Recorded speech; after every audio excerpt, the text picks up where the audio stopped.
Good morning, or afternoon, or whenever you're watching this. We're going to do another library book this week, and it's a big book with a lot of words to read. So we're going to try a different method of showing it to you today. We'll hope that this works. This is our book this week from the library. It's called Skippyjon Jones. It's the first of a bunch of Skippyjon Jones books, and we have enjoyed it very much. Every morning, Skippyjon Jones woke up with the birds. And this did not please his mother at all. "Get yourself down here right now, Mr. Kitten Britches," ordered Mama Junebug Jones. "No self-respecting cat ever slept with a flock of birds," she scolded, "or ate worms, or flew, or did his laundry in Mrs. Doohiggy's bird bath." The lecture went on and on, as usual. "You've got to do some serious thinking before you leave this room, Mr. Fuzzy Pants," said his mother, "about just what it means to be a cat, not a bird, not a mouse or a grouse, not a moose or a goose, not a rat or a bat. You need to think about just what it means to be a Siamese cat. And stay out of your closet," she added, closing the bedroom door. But once he was alone, Skippyjon Jones began to bounce and bounce and bounce on his big boy bed. "Oh, I'm Skippyjon Jones, and I bounce on my bed, and once or 6 times I land on my head." On his way down to earth from a gigantic big bounce, Skippyjon Jones shot past his bedroom mirror. "Holy guacamole!" exclaimed Skippyjon Jones. "What was that?" So up he went again, and again it appeared. Then, using his very best Spanish accent, he said, "My ears are too big for my head. My head is too big for my body. I am not a Siamese cat. I am a Chihuahua." Back on land, Skippyjon Jones climbed into his toy box and rifled through some of his old junk. After he put on his mask and sword and climbed onto his mouse, Skippyjon Jones began to sing in a muy soft voice. "My name is Skippito Fresquito. I fear not a single bandito. My manners are mellow. I'm sweet like the jello. I get the job done, yes indeedo." Back in the kitchen, Jujubee, Jezebel, and Jillyboo Jones were helping Mama Junebug Jones make lunch. "Can Skippyjon come out of his room now?" asked Jujubee. "No," answered Mama Junebug Jones. "Mr. Fluffernutter is still thinking." In fact, Skippyjon wasn't thinking about being a Siamese cat at all. With a walk into his closet, his thoughts took him down a lonesome desert road, far, far away in old Mexico. Now, long into his journey, yes, there's that blue box, a mysterioso band of Chihuahuas appeared out of the dust. "Ay, caramba, who goes there?" asked Skippyjon Jones. "We go by the name of Los Chimichangos," growled Don Diego, the biggest of the small one. "Who are you?" "I am El Skipito, the great sword fighter," said Skippyjon Jones. Then the smallest of the small ones spoke up.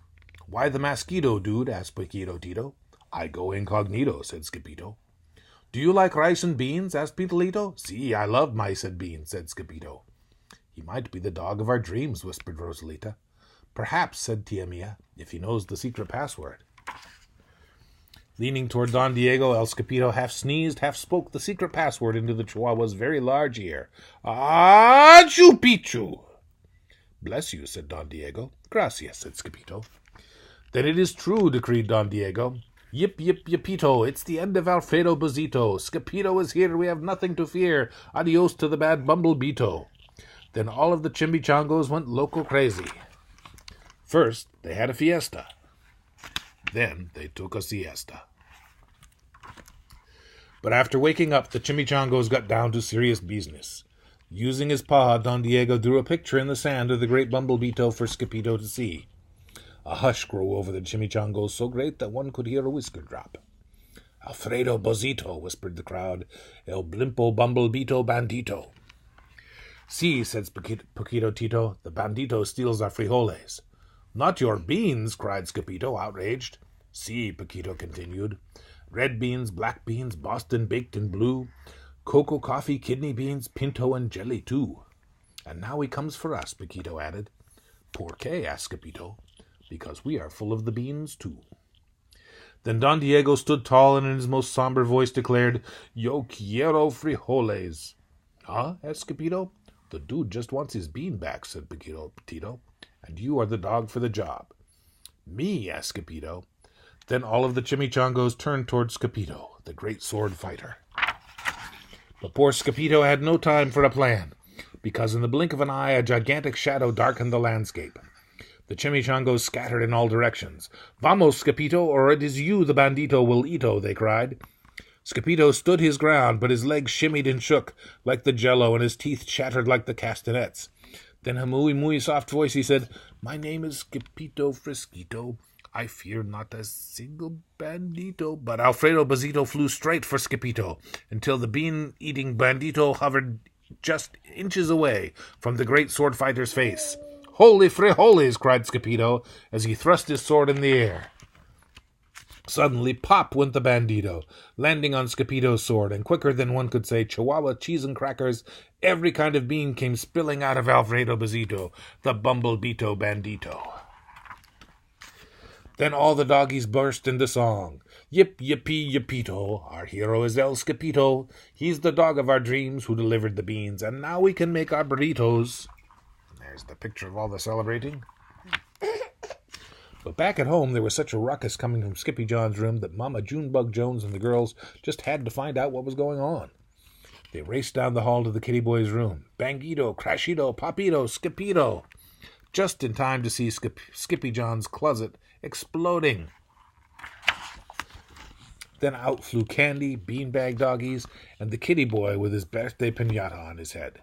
"Skippyjon Jones!" everyone cried. "Hola, muchachitas," he said in a muy soft voice. Mama Junebug Jones lifted up Skippyjon and covered his face with pretty kisses. "What am I going to do with you, Mr. Cocoa Pug?" she scolded. That night, when he was supposed to be going to sleep, Skippyjon began to bounce and bounce on his big boy bed. "Oh, I'm Skippyjon Jones with a mind of my own, and I'll bounce on my head for hours. I know I'm a cat, but forget about that." "Say good night, Skippyjon Jones," called his mama. "Buenas noches, mis amigos," said Skippyjon Jones. The end. Oh, did it? Well, nope, we're still going. Okay. Well, we'll see you next time.